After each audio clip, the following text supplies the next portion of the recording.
நாகப்பட்டினத்தில் உள்ள சிபிசிஎல் திட்டத்திற்கு நிலம் கொடுத்த விவசாயிகளுக்கு சந்தை மதிப்பில் இழப்பீடு வழங்காமல் மிகப்பெரிய ஒரு துரோகத்தை சிபிசிஎல் நிறுவனமும் நாகை மாவட்ட நிர்வாகமும் செய்துள்ளது. அதோடு பாதிக்கப்பட்ட விவசாயிகளுக்கு, குத்தகையாளர்களுக்கு, விவசாய கூலி தொழிலாளர்களுக்கு சட்டப்படி செய்ய வேண்டிய மறுவாழ்வு மறுகுடி அமர்வு பணிகளை கடந்த 1.5 ஆண்டுகளாக செய்யாமல் இழுத்தெடுத்து கொண்டே இருக்கிறார்கள். பலகட்ட போராட்டங்களை பாதிக்கப்பட்ட மக்கள் நடத்தியாயிற்று. தேர்தல் புறக்கணிப்பையும் நடத்தியாயிற்று.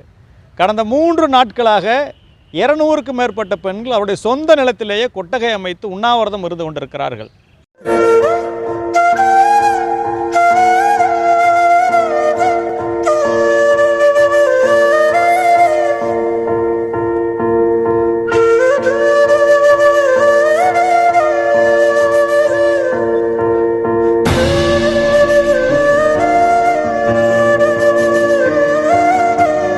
நேற்று ஒரு பாட்டி மயக்கம் அடித்து விழுந்து மிக சிரமமான நிலையில் தற்போது மருத்துவமனையில் இருக்கிறார். இன்று ஒரு பெண்மணி மயக்கம் அடைந்து விழுந்து அவரும் மருத்துவமனையில் சிகிச்சை பெற்று கொண்டிருக்கிறார்.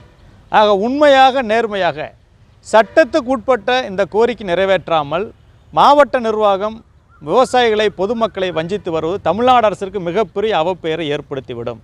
எனவே மாண்புமிகு தமிழ்நாடு முதல்வர் அவர்கள் சட்டப்படியான கோரிக்கையை விரைந்து நிறைவேற்றி அந்த மக்களுக்கு மறுவாழ்வு மறுகுடி அமர்வு பணிகள் நிறைவேற்றி தர வேண்டும். மேலும் மாவட்ட நிர்வாகம் அவர்களை அடக்கி அச்சுறுத்தி அந்த கோரிக்கையிலிருந்து பின்வாங்க செய்வதற்கான வேலைகளை செய்து வருவதாக நாங்கள் அறிகிறோம். அவ்வாறு அந்த மக்களுடைய கோரிக்கைகளை அடக்கி ஒடுக்கி அச்சுறுத்தினால் தமிழக விவசாயிகள் பாதுகாப்பு சங்கமும் தமிழ்நாட்டில் உள்ள மற்ற விவசாய சங்கங்களும் மற்ற அனைத்து அமைப்புகளும் இணைந்து அந்த மக்களுடைய கோரிக்கை நிறைவேறும் வரை தமிழ்நாடு முழுவதும் தொடர் போராட்டத்தை முன்னெடுப்போம் என்பதை தெரிவித்துக் கொள்கிறோம். ஓகே, அதாவது 3 நாட்களாக வந்து ஓகேவா? கடந்த 3 நாட்களாக உண்ணாவிரத போராட்டம் நடந்து கொண்டிருக்கிறது. மாவட்ட வருவாய் அலுவலர் பேச்சுவார்த்தைக்கு வரவில்லை, கோட்டாட்சியர் வரல, வட்டாட்சியர் வரல, மாவட்ட ஆட்சியர் வெளியில் இருக்கிறார்.